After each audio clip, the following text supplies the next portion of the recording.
the Roman Empire, 509 BCE to CE 476.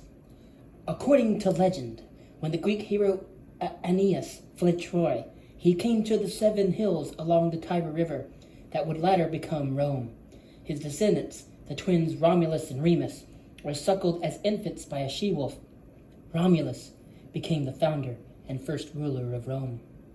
The truth behind Rome's origins is less dramatic, but more typical of the interactions between the various Mediterranean peoples in the first millennium BCE.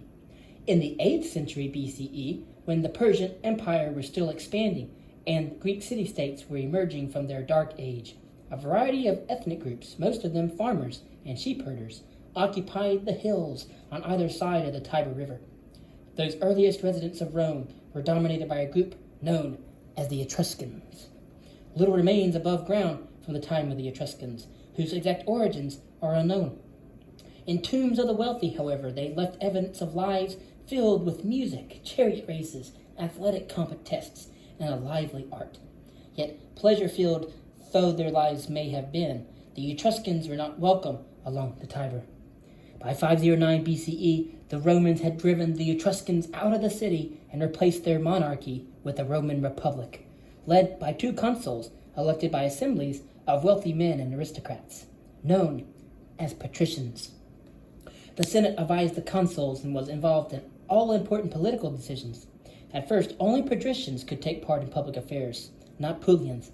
But by the 5th century BCE, the common people won the right to elect tribunes who had a voice, though not an equal voice, in Rome's government. Rome became the leader in a loose confederation of Latin cities in central Italy, united against their Etruscan foes and the surrounding primitive tribes, such as the Sabines and the Volsci. Rome expanded its territory, and by 280 BCE, the Italian peninsula was united under that city's government.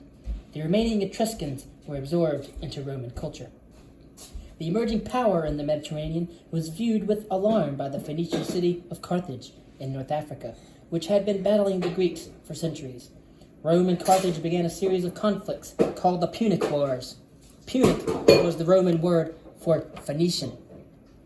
Although Rome and Carthage fought for years over dominance in the Mediterranean, Roman generals hardly expected an invasion from the North African adversaries, more than 1,000 land miles away. Yet an invasion is just what they faced in 217 BC under the leadership of the impressive young Carthaginian General Hannibal. The 2 great powers had already fought long and destructive war, the First Punic War, in which Carthaginian leader Hamilcar Barca died in battle. According to some stories, Barca swore his young son Hannibal to vengeance on the Romans. True or not, by the time he was in his 20s, Hannibal had grown into a skilled and aggressive raider of Roman territory. When Hannibal refused to give up a Spanish town the Romans wanted, Rome declared war on Carthage in 218 BCE, beginning the Second Punic War. Within a month, Hannibal was on his way to Rome with about 40,000 troops, including cavalry, light infantry, and 37 battle elephants. His route took him by land through Spain, over the Pyrenees, across the Rhone, which his elephants crossed on rafts, and over the Alps, a 15-day mountain crossing now the stuff of legend. Struggling through snowstorms and landslides, Hannibal's army was also plagued by attacks from the Gauls, who commandeered the heights and rolled stones onto them from above, panicking men and animals.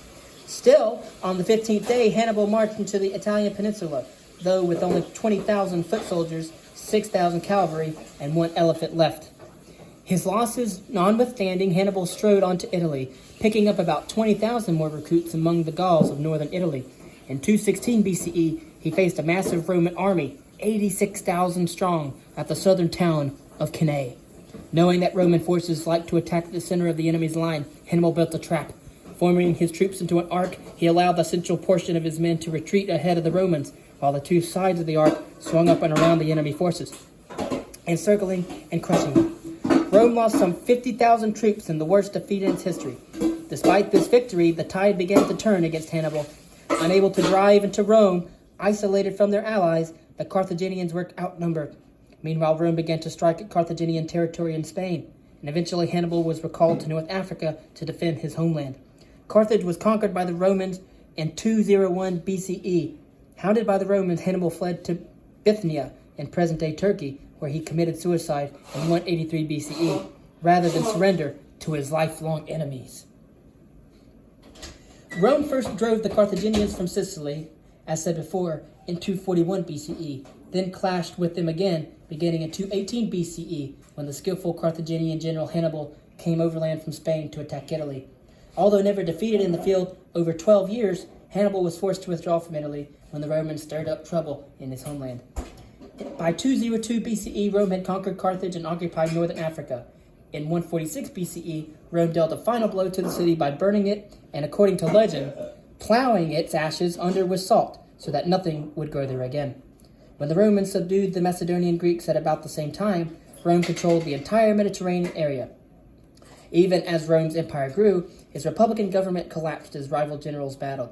Although the assembly still met and magistrates went through the motions of administration, willpower in Rome rested increasingly in the hands of military men. Chief among them was Julius Caesar, who had gained popular support with bloody victories in Gaul, or Western Europe, Asia, Egypt, and Africa. Fearful of his popularity, the Senate ordered Caesar to leave his headquarters in Ravenna and return to Rome, or face charges of treason. With characteristic decisiveness, the general met loyal soldiers on the banks of the Rubicon River. With a cry, "The die is cast," he crossed the Rubicon and took his army to Rome, where he seized control of the government in 49 BCE.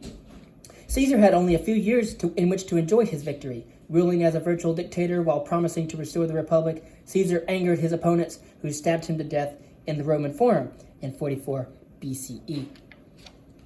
Caesar was succeeded by his grandnephew Gaius Octavius, who eventually took the name Augustus, or Revered One. He found Rome in rubble, but made it into marvelous marble. Rather than press for new conquest, Augustus pacified the empire and cloaked it in grandeur. He presided over a vast program of public works and became a patron of the arts. During his rule, the writers Ovid, Livy, Virgil, and Horace prospered, though Ovid was later exiled, possibly for his erotic writings. Although Augustus never called himself an emperor, he was followed by a line of men who were just that, monarchs with almost absolute power. Some abused it. Caligula, who ruled from CE 37 to 41, exhibited erratic and cruel behavior. Others were intelligent administrators and empire builders.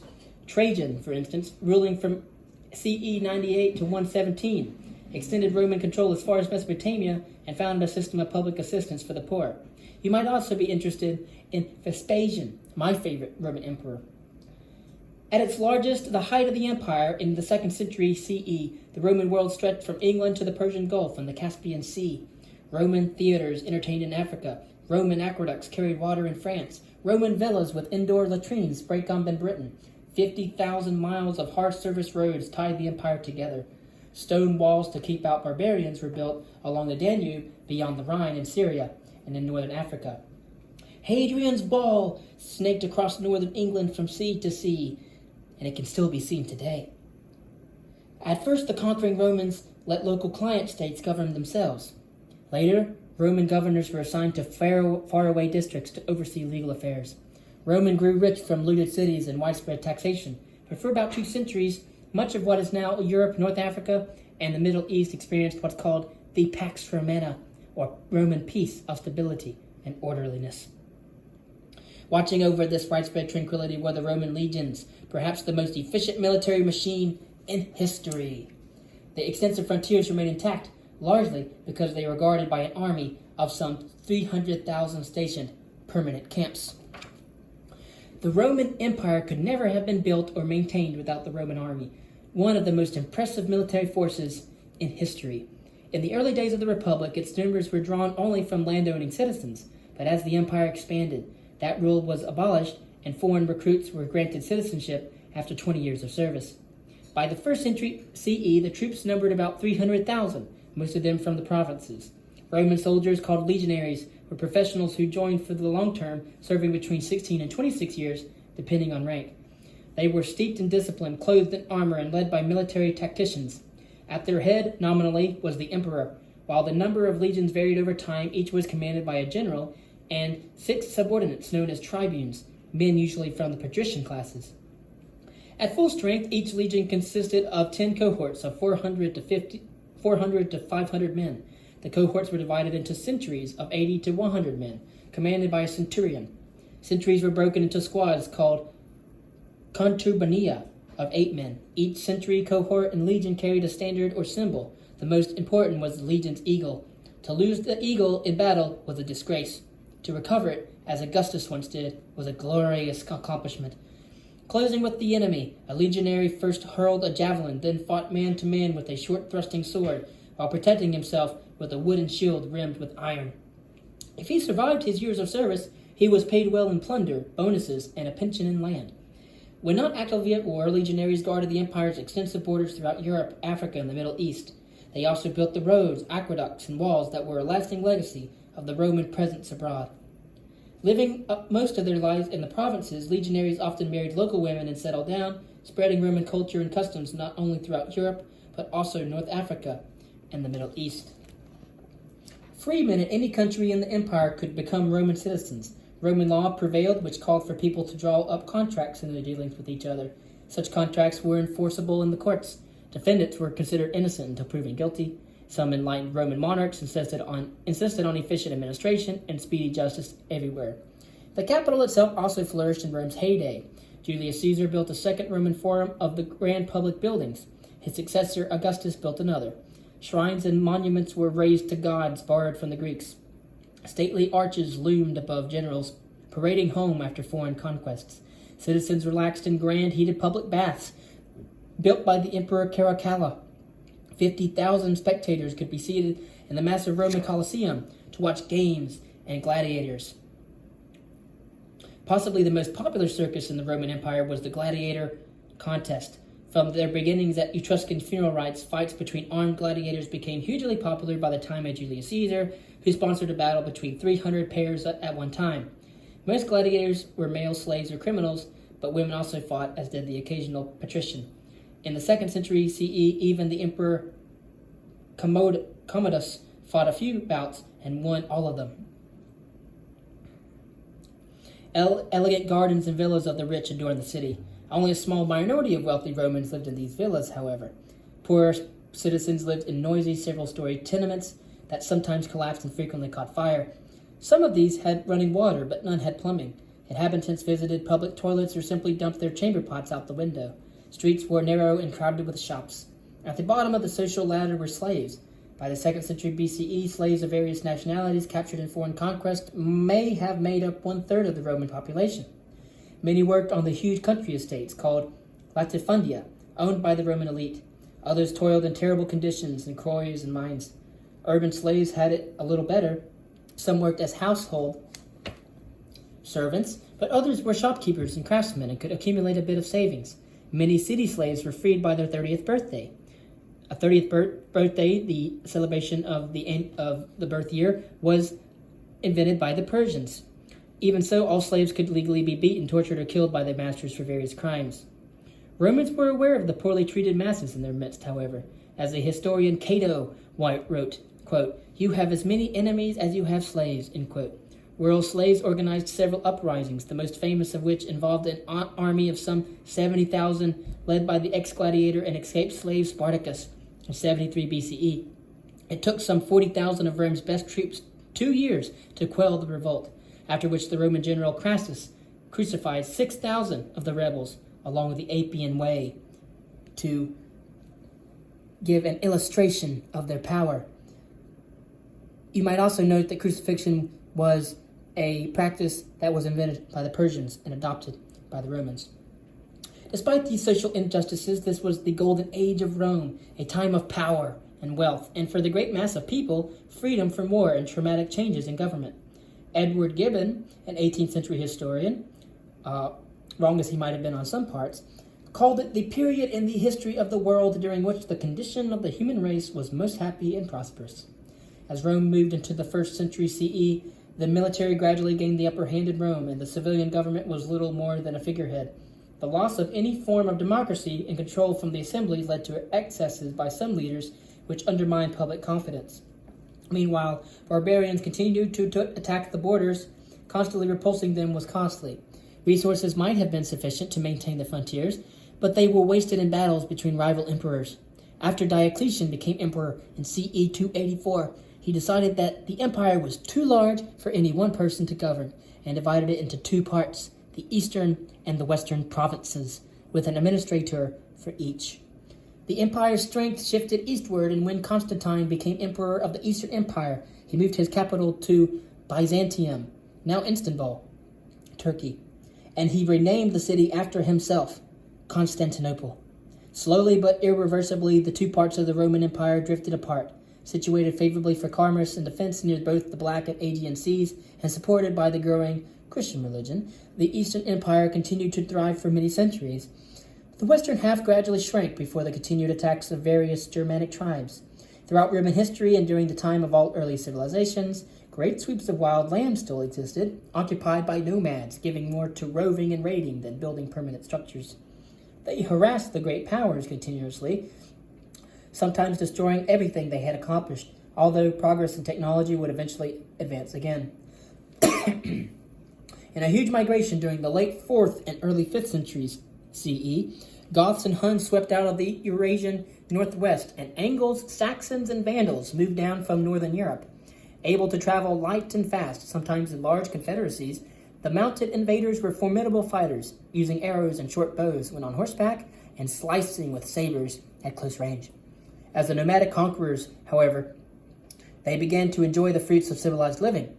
Often they lost their warrior edge, setting the stage either for defeat by other forces or, as in the case of the Franks, the gradual formation of organized civilizations of their own. Besieged by Picts and Saxons, the Roman legions melted away from Britannia at the beginning of the 5th century CE. Visigoths swept through Gaul and invaded Italy around CE 400 and then sacked Rome itself in 410. Vandals overran it again in 455, and the last emperor in the city of Rome, ironically named Romulus, was deposed by a German chief in CE 476. In CE 493, a Germanic kingdom was established in Italy. The Roman-style bureaucracy did not disappear immediately, however. Roman governors continued to administer the lands for a while, but gradually they lost control. The western part of the Roman Empire was finished. Once a world capital and home to perhaps 1 million people, Rome eventually shrank until the city contained a population of only about 17,000 residents. Cows grazed where Julius Caesar had once reigned supreme. Greece, 492 to 400 BCE. The merging of societies in classical times kindled many new ideas, but in Greece, reason and inventiveness rose to new levels. The main setting for this imaginative surge was Athens, which by the 5th century BCE had emerged as one of the largest, most powerful, and most innovative of the Greek city-states. All the Greek communities had long lived under the threat of invasion by Persia, and in the years between 492 and 479 BCE, the Greeks and Persians fought a series of battles and skirmishes known collectively as the Persian Wars. Of course, the Persian Wars were written about by Herodotus. In 490 BCE, the outnumbered Athenians defeated the army of Persian Emperor Darius in the Battle of Marathon. They then managed to return to Athens in time to stave off the Persian navy. In 480 BCE, the giant war machine from the east succeeded in plundering and burning Athens. But the Greek factions pulled together long enough to win important victories at Salamis and Plataea, and the Persians never again launched a full-scale attack. Victory over the common enemy and dominance over its Greek neighbors gave Athens a strong sense of confidence. At the same time, there arose a new concept in governing: participation by common citizens. Quote, "We are called a democracy, for the administration is in the hands of the many and not the few," quote, end quote, said Pericles, leader of the Athens in its golden age of accomplishment near the middle of the 5th century BCE. Monarchy by a single strong ruler had been the way of nations for centuries. Greeks preferring mostly oligarchies, but it was mostly an aristocracy, giving way slowly to oligarchy, or rule by a few. Originally, the Greek word tyrant meant to no more than the lord or absolute ruler of an area. The Athenians made it a word of despise, a situation to be avoided, and insisted that government was the business of every male citizen over the age of 18. quote, "We alone regard a man who takes no interest in public affairs not as harmless, but as a useless character," end quote, continued Pericles. In fact, the word idiotes in Greek, which is where we get the word idiot, meant someone who did not care about political affairs. In Athens, a popular assembly debated laws to be passed and regulations to be made. It was led by 10 generals, chosen in annual elections, and Pericles was the most influential of them for 15 years. He encouraged the construction of monuments to Athens' greatness, including the Parthenon, which commanded the Acropolis, the highest point in the city. Proud of their past and present, Athenians became enraptured with excellence in oration, architecture, sculpture, drama, and personal physique. Clever speech was seen as the vehicle for success, also called rhetoric, and skilled orators flocked to the city to train others in their art. Old ways of doing things began to be questioned and debated in Greek culture. Greek theater throughout the peninsula originally consisted of a massed chorus and a leader singing praises to the gods. But in Athens, the leader began having dialogue with others on the stage. Gradually, the chorus faded into the background as the actors addressed problems in life so fundamental that plays written then still move modern audiences today. The 5th century BCE saw the development of 3 great tragedians, Aeschylus, Sophocles, and Euripides. Soon after, Aristophanes lampooned both politics and eternal human nature in comedies such as Wasps and Lysistrata, an anti-war comedy. Debaters and thinkers examined customs and conventions, arguing that people could better their condition through the use of logic and persuasive language. This brought the very laws of the polis, or the city, into question, which sometimes resulted in accusations of treason. Born in 470 BCE, the philosopher Socrates defended his native Athens as a soldier and magistrate. As the century went on, though, he became one of the most influential of Athens' many philosophers, and according to Plato, who wrote about Socrates' student and the source of most of our knowledge of Socratic philosophy, Socrates challenged his listeners to pursue virtue and to defend their beliefs through self-knowledge. Harmless as that may sound today, the philosopher's arguments in favor of individualism, as well as his early association with various enemies of the state, angered some leading citizens.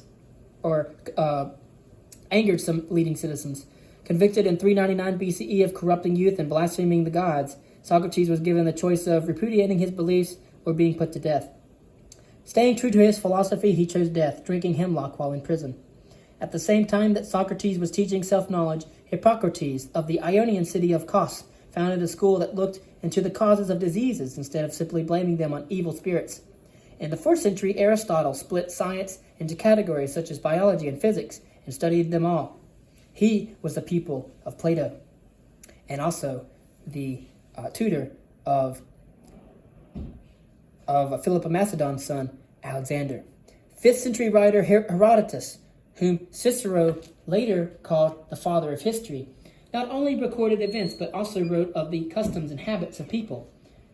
Phidias created statues of giant beauty and majesty. A friend of Pericles, he also supervised the building of the Parthenon and contributed to the temple frieze, along with an ivory and gold statue of the goddess Athena. For all the exercising of brains, Athenians focused attention on fitness as well. Men visited gymnasiums to exercise, wrestle, and keep, quote, a sound mind in a sound body, end quote. This glorification of athletic skill reached a peak every 4 years at the Olympic Games, in which athletes from all over Greece participated in a week of races and trials. These games began in 776 BCE and continued until outlawed by a Christian Roman emperor, sadly, in CE 394, and were revived in a more international form in the year 1896 CE. The advantages of Athenian glory were not for everyone. Women were limited to being homemakers or priestesses, and neither they nor slaves, who made up a fifth of Athens' population, were allowed to vote. Nevertheless, Athens in the 5th century BCE was a place of achievement that may be unparalleled in human history. After all, it was the birthplace of democracy. Athens' glory would last only less than 100 years. Other city-states grew to resent the dominant role Athens had assumed in the Delian League. An association formed to fight the Persians. Even eventually, the Delian League divided into rival camps led by Athens and Sparta that began to wreak havoc on each other in the long and destructive Peloponnesian War. The second writer of history wrote about the Peloponnesian War, and his name was Thucydides. In some ways, Sparta was the anti-Athens. Disdainful of wealth and luxury, the Spartans built their society on austerity and discipline. Every boy from a free family left home at 7 to live in barracks, while he followed a strict course of physical survival and military training. Girls, too, underwent strict physical education so that they would eventually become the mothers of warriors. "Come back with your shield or on it," was said to be the Spartan mother's command. Though the Spartans, in theory, believed in an egalitarian society, this did not extend to their neighbors on the Peloponnesus, whom they conquered and turned into helots, or servants, to work the conquered land. Eventually, the helots outnumbered the Spartans, and they periodically revolted against their strict overlords. As the classical era began, Greeks were already sailing west. Colonists settled in southern Italy, which became known as Magna Graecia, or Great Greece, and Sicily. Eventually, these colonies rivaled their parent cities. This threat of rebellion was yet another incentive for Sparta to maintain a powerful army, and when the Peloponnesian War began, it put its soldiers to good use. From 431 to 421 BCE, Sparta's great army fought Athens' great navy, with aid given to both sides by various smaller city-states. The Athenians soon found themselves coping with trouble at home as well as abroad, as their beloved leader Pericles died in a plague that ravaged the city, and various factions struggled for political control. In 421 BCE, Sparta and Athens entered into an uneasy peace, broken in 415 when Athens attacked Sicily. War resumed, and Athens began to suffer larger defeats as Syracuse fought back the Athenian army in Sicily. Eventually, the Spartans managed to defeat the mighty Athenian navy and besieged the city-state itself, reducing the Athenians to starvation. In 404 BCE, Athens capitulated, ending in what many consider to be the golden age of ancient Greece. Nevertheless, the creative energy released in that short period of time would affect the world for centuries to come, most immediately in the education of one of the world's great empire builders, Alexander the Great. Alexander the Great, 336 to 323 BCE. The Empire of Persia met its match in one of the most brilliant military leaders of all time, Alexander of Macedon, whom the admiring Romans first dubbed the Alexander the Great. The city of Athens may have helped to shape Greek thought, but it was Alexander who carried it throughout the Middle East and as far as northern India. Indeed, I note here that Julius Caesar was very envious of Alexander the Great. Defeating Persia with the help of united Greece had been the dream of Alexander's father, Philip II of Macedon, when he conquered the divided city-states in 338 BCE.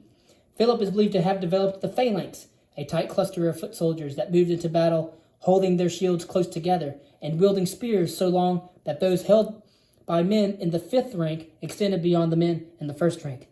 As long as the formation held, enemy soldiers were confronted by a surging wall bristling with pikes. At the time that Philip moved into Greece, Alexander was 18 years old and led a cavalry charge in the decisive battle at Chaeronea. When an assassin's knife killed his father 2 years later, Alexander became king of Macedon at the age of 20 and leader of the unified Greek army.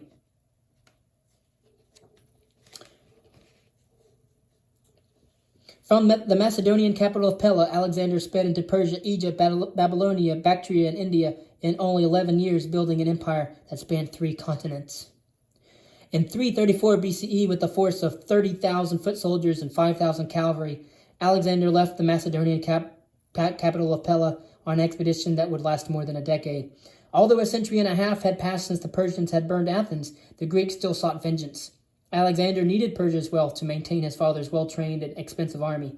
He seems, however, to have had less mundane motivations for his conquest as well, an interest in exploration and desire for personal glory that eventually drove him thousands of miles to the east.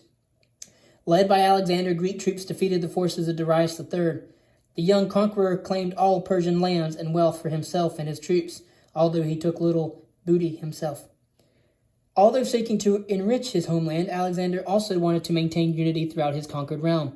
After his first major victory in Asia at Granicus, he spread the word that he came as liberator, not as a conqueror. Many cities that had been founded by Greek colonists centuries earlier welcomed Alexander. As he conquered Egypt and Babylonia and drove his forces for thousands of miles across 3 continents, he sought the loyalty of local peoples by worshiping at their shrines. Alexander championed Greek ways and founded cities on the Greek model. Chief among them was Alexandria in Egypt, which became a cosmopolitan learning center for centuries, famous for its library, where thousands of Greeks came to seek their fortunes and became merchants and administrators. In the process, they spread Hellenistic thought throughout the Mediterranean and Western Asia. Alexander pushed into India and might have gone farther had his troops not rebelled. On the way home, he died of a fever at the age of 32, having run out of time, if not out of worlds to conquer.